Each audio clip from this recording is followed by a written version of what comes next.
Hello students, today we're going to look at the second part of 8.5 and it's about solving equations after we've factored. And so we're going to first look at the zero product property.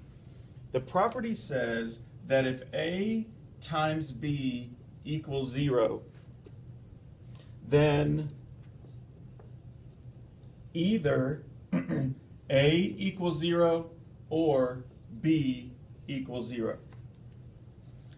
So in easier to learn from terms, if I have A times B and I know that the product of A times B is 0, in order to get 0, I have to multiply something by 0. So in this case, either A has to be 0 so that 0 times B equals 0, or B has to equal 0 so that A times 0 equals 0. One of those has to equal 0. It doesn't matter which one. It could be both. But we've got to figure out, as we're solving these equations, what would make the whole equation equal to 0. For example, let's say I have x plus 7 times the quantity of x minus 9. And let's say we factored and we got this, and that equals 0. Well, if that's the case, if I know that x plus 7 times x minus 9 equals 0, then either x plus 7 has to equal 0, or x minus 9 has to equal 0. So I've got to figure out what can x be in order to make one of these factors 0. And notice that the factor is the whole set, the whole binomial. That's the entire factor. So I set up two equations. X plus 7 equals 0, or x minus 9 equals 0. If x plus 7 equals 0, then x has to equal negative 7. And if x minus 9 equals 0, then x has to equal 9. So the answer to this equation is x equals negative 7 or 9. Because if I plug in negative 7 for x, I get negative 7 plus 7, and that's 0. And 0 times negative 16 is still 0.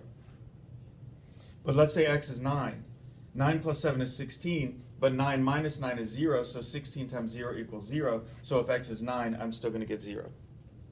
So once again, I'm trying to figure out what will my variable have to be in order for my entire equation to equal 0. Now, this is the second part. First, you're going to have to factor and then solve your equations. So here's the next example.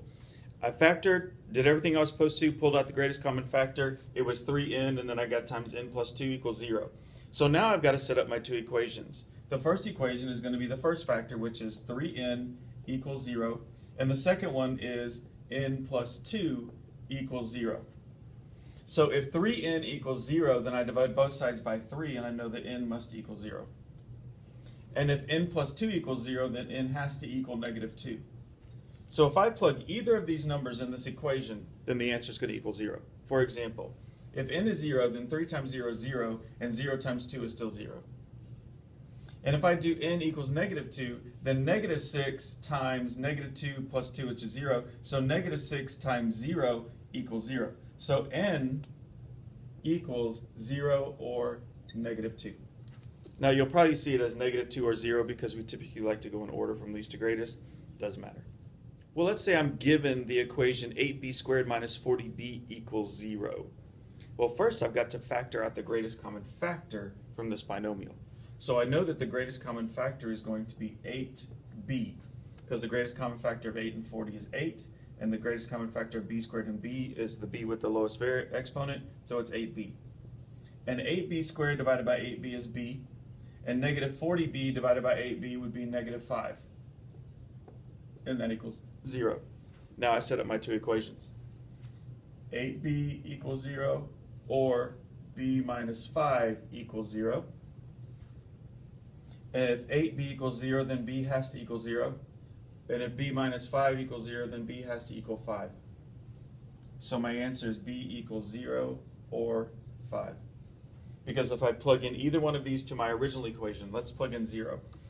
8 times 0 squared is 0, minus 40 times 0, which is 0, and 0 minus 0 equals 0. But what about the 5?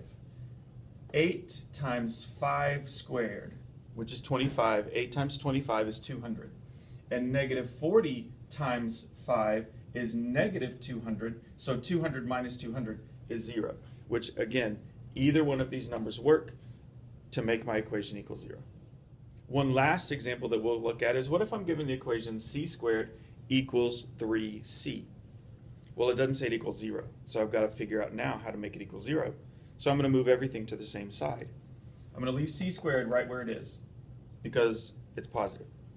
So I've got c squared, and then I'm going to subtract 3c from both sides, so or just bring the 3c to the other side, so it'll be minus 3c equals 0.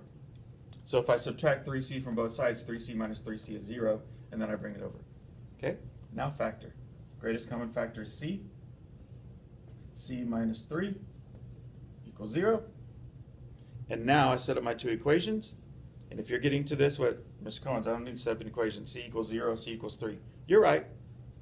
If you can do that, great, but let's just do it for fun. c equals 0, or c minus 3 equals 0. So c equals 0 or c equals 3. Because if c minus 3 equals 0, then c has to equal 3. So my answer is 0 or 3. Usually you're going to come up with two answers. Sometimes you come up with only one. And here are your three practice problems. The first one is 3k times the quantity of k plus 10 equals 0. It's already factored for you, so you just have to set up your two equations and find out what k equals in order for the entire equation to equal 0. The second problem, 20p squared minus 15p equals 0. First you have to factor it by finding the greatest common factor and factoring that out, and then solve. And then the last one is r squared equals 14r. First you have to move everything to the same side, factor, solve. Once you're finished, take a picture of your practice problems and submit it through Edmodo.